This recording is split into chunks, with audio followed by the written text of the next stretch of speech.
Hello and welcome back to Dragon Quest Walk Tutorials. I am KoichiGZ, and in this video we are going over the new feature in the Monster Companion function. So that's going to be the friend matches. So little information is over here in our notices section right down here. So with the friend matches, we'll be able to challenge people from our friends list. So with that said, what you're going to need to do is for a friend match, you're going to actually need to have monsters that are at least one that's up to level 10 in order to be able to unlock the battle. Then from the waiting room of the arena for the friend matches, the team that you have in the waiting room, that's the team that's actually going to be in the friend match when someone challenges you. Then for your opponent, the last team that they actually used, that's the team that they're going to be using. So that's how the friend matches are going to work. So this is actually going to be really good. One thing that I do want to go over real quickly is going to be in the exchange. So right over here into the exchange. So over here you're going to have monster coins. So remember, you can get these from pretty much parting with monsters that you have leveled up to 50 and gotten certain items from this. So one of those is going to be these monster points. So here in the exchange, you can actually use the coins to actually buy skills.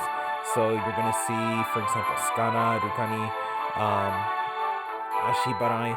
So all these particular skills are going to be quite useful, and you're going to need them, especially if you're going to do the story quest for the actual Monster Companion function. So you can buy all these. So for example, blue is going to be for buffs, purple debuffs, blue, not blue, but orange, that's going to be actual skills. Then red is going to be a boost to stats. Then green is of course going to be healing. So that's pretty much how this actually works. I have actually bought some quite a bit myself, since I did have quite a bit of monster coins. But with that said, I want to show you the actual team that I'm going to be using for this particular battle. So this is the team right here. So right here, you're going to see this golem. This is going to be MacBeth. He's going to have a Cho quality, which is super. So that's the second highest quality. Then he's going to be a Nukame Nai, so personality. So what that means is he's going to be clever, or he's going to be practical. So he has a lot of HP, so which is really good. And his highest stat score is going to be for defense. So you actually want this particular character, in this case it's written right down here that it's best that he's on the left of the side of the party to take the damage from most of the enemies. So that's actually going to be really good. So here you're going to see his the skills that he has available. He's going to have a God Smash, he's going to have a Boulder Fall, he's going to have a Muscle Pose, a Charisma Barrier. Then over here, these are actually skills and things that I added through Succession Orbs. So I gave him Jibarika, so that's actually going to be quite useful since it does damage at the start of the enemy's turn. Dai Bogyo, which is great defense. Then he's going to have a boost to Jibaria attacks, and then he's going to have resistances to Bagi. Then next, I'm going to go over is going to be my healer. So my Hellbuckle, or his name is going to be Madge. This Hellbuckle is going to be Osekai, so that's the best personality trait to use for a healer. So they heal characters that anyone who's under 80%. So that's actually going to be really good.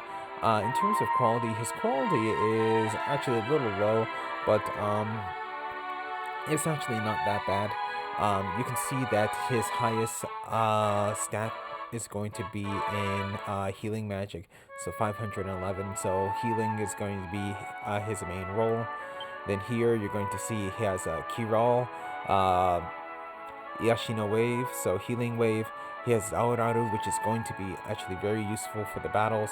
He's going to have Yashino Kaze, Hoimi, and Maho counter, so that's going to be a reflect. So those are ones that I actually added on. So the Yashino Kaze, the Hoimi I added on, and then also the Maha counter. So that's actually pretty useful for the battle. Since he does have pretty low HP, I actually gave him some boost to his HP. So that gives him plus 30. And then he's going to have resistance to Gira. Then next, I'm actually going to have my spellcaster. So that's going to be right here. So this druid, so Bruto, you can see for his main highest stat is going to be offensive magic power. He's going to be a Zuno Meiseki, so that's going to be clear-minded, so that's going to be probably the best for a spellcaster. He's going to have the quality of Toku, which is kind of right in the middle, so it's actually not that bad. So with this, his skills, he's going to have Medapani, that's going to be really good. That confuses the enemy. He's going to have a Merami, that's going to be good, especially against plant type enemies. He's gonna have Bagima, which does a lot of not a lot of damage to all enemies, but pretty good damage. Then in terms of actually right now down here, he actually has a Ikinari ability. That's gonna be Ikinari Medapani. So at the start of the turn, he sometimes uses Medapani at the start of the turn and actually does hit have a success on one of the enemies. But over here, in terms of the Succession Orbs that are used on him, he's going to have Raiden, which actually does work out well. He's going to have Lukanan, so that's actually worked out pretty well for me. So I'm really glad that I actually have that on him. Then for boost, he's going to have boost to offensive magic power, and then he's going to have resistances to Bagi. Then for my final character, that is going to be right over here. So this particular dragon, so Torishi. So his quality is actually the highest one available, so that's going to be Kyoku. And he's going to be Chikara Jiman, which is boastful, so that's actually going to be really good for regular attacks. So you can see his regular attack is going to be 640, his highest, so that's going to be really good for this character. Then right over here, you're going to see he actually has 3 basic skills that he actually learned. So that's going to be Shinku Giri, so that's going to be like a Wind Blade. Then he's going to Baishion, so that's going to raise his attack power. And then he's going to have Shinkuha, which is going to be Aerial Wave. Then for his actual abilities that I put on him, he's actually going to have Kabuto Wari, which is an armor break. That's actually going to be pretty good. He's going to have War Cry. That's going to increase his weapon and physical technique damage as well. Then here I actually added stuff to his attack power and then also his critical hit rate, and he's also going to be resistant to Bagi. So with that said, that's going to be my team, and I'm actually going to start this battle. So first I want to do a friend match, so that's going to be right over here. You can see that there's no longer a lock on it, so going in. So here, what I want to do is probably challenge someone that has pretty good characters. So let's see. So right here, I'm going to challenge this person here. It looks like this is probably going to be a bit of a challenge, but hopefully my characters will be able to get through it. And since this could take long, I'm gonna actually auto battle this. And I was, ooh, nice. So there, my druid was able to actually confuse the killer machine, so that's actually quite good. So, ooh, no, he has a bike here, so... Oh, no. Okay.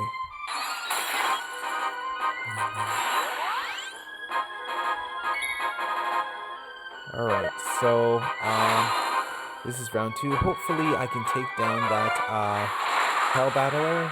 It's actually pretty low on health.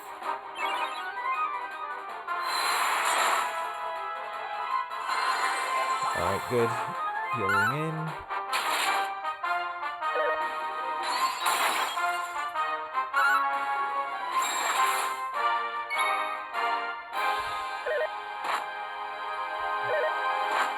Okay, so it looks like my opponent actually is not using anyone for healing. Looks like so. That actually puts me at an advantage since he can't heal up. So I didn't notice that, but yeah. So that's what a friend battle looks like.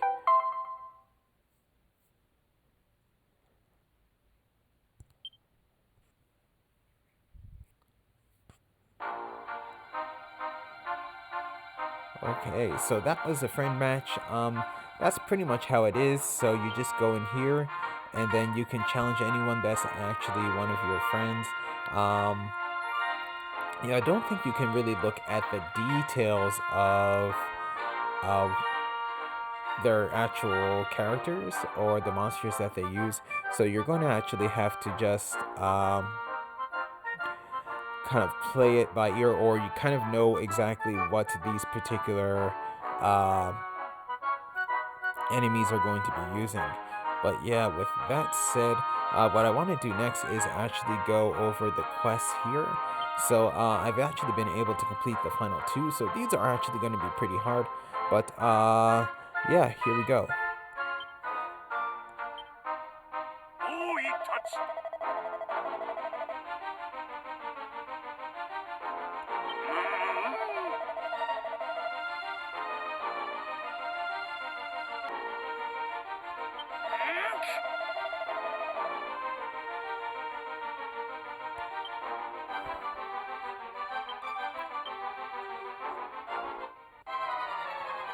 Okay, so here we go with this battle. So hopefully things do go well. Oh wow. So the only problem is that my healer is actually the one that's confused, but now my other character actually confused the treant, so that actually works, but probably he's gonna be out of it. Actually, no. Alright. Or maybe now, yes.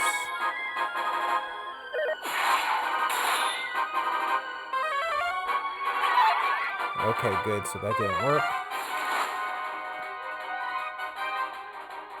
So yes, I believe that actual character that's that I have confused on the other guy's team, that's actually the main healer. So actually, both our healers are actually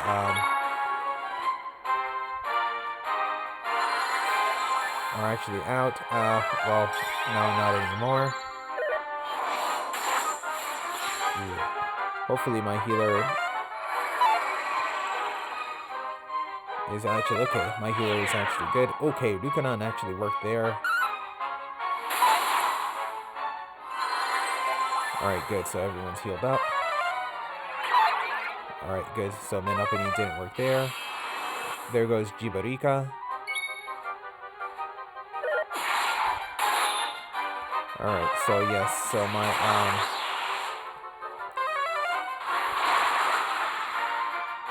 golem is actually in a pretty good position, so everyone goes after him for the attack, but he has a lot of HP, so that actually really helps.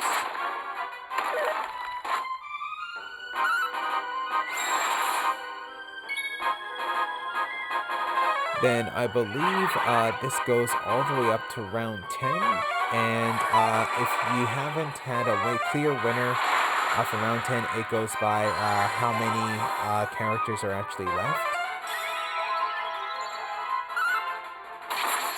Okay, good. So I got that treant down, so that's the secondary healer that's down.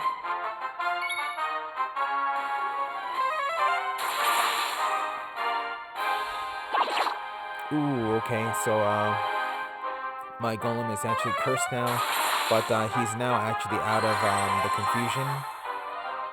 So hopefully he does not, take a whole lot of damage. Okay, so his healer is now down. So, things are actually looking pretty good. Quite good, actually.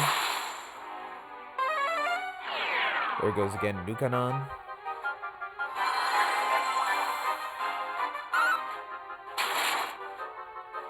Okay, there goes an armor break, so actually that worked out quite well. And now the druid's down. So finally going after this particular Bone Knight. And they're down. Okay, wow.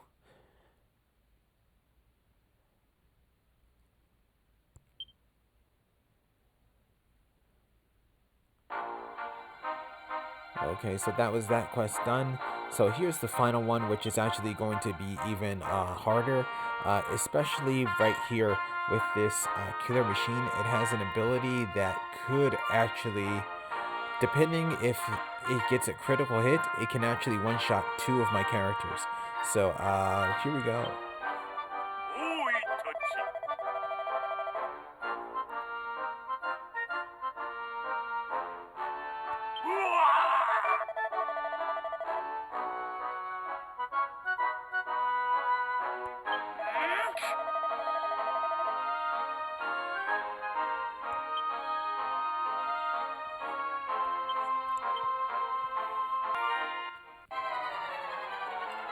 Alright, so here we go with this battle. Let's see what happens. So I didn't get the Ikinari skill. Okay, but let's see what happens here. Nedami. Regular attack, because that was only with 1.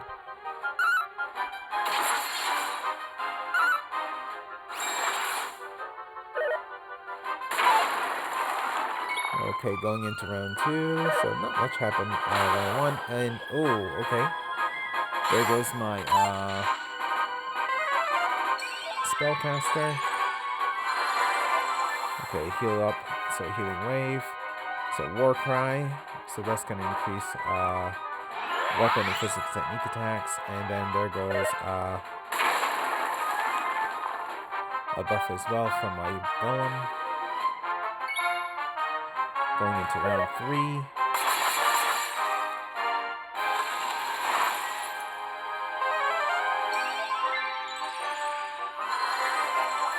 Okay, healing wave there.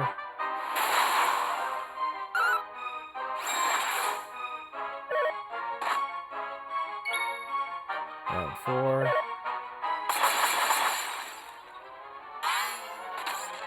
Okay, so now my golem is actually now paralyzed.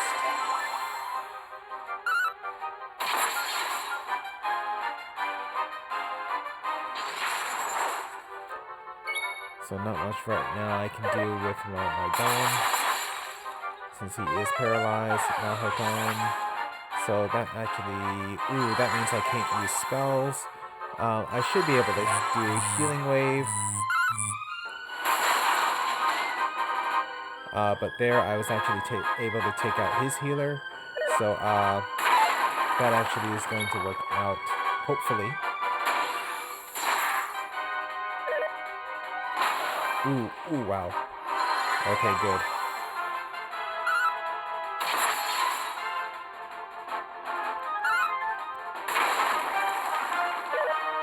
See what happens here. Okay, round 7. Okay.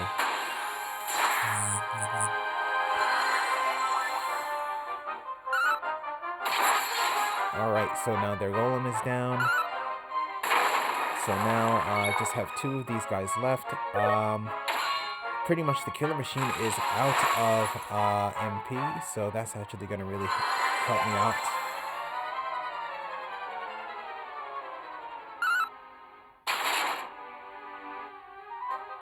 Okay, so let's see.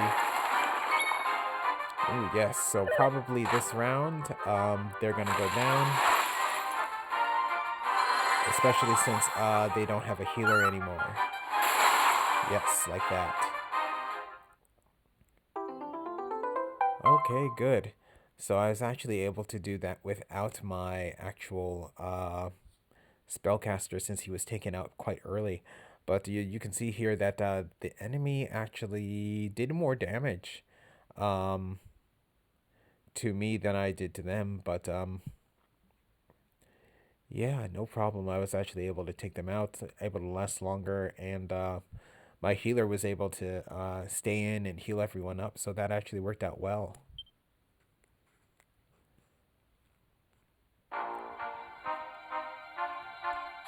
Okay, so that's actually going to be it for this particular video. So yeah, this is going to be the new friend match feature, and then also the quests that I finished. So I don't think that there will be any other quests in the future. That's probably going to be it.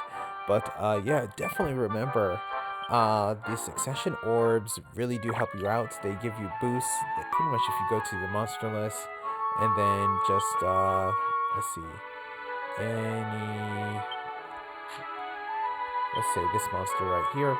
So if I wanted to put on skills, here we have a bunch of slots open. So I could put in a skill here. Well, actually I have to go here and then insert a number of the skills that I actually have here. So actually I do have some pretty good ones that I actually don't want to use just yet. I want to use it on definitely better characters. But with that said, I'm actually going to end this video. So that's going to be the friend match and also the quest match for the monster companion. So thank you for watching the video.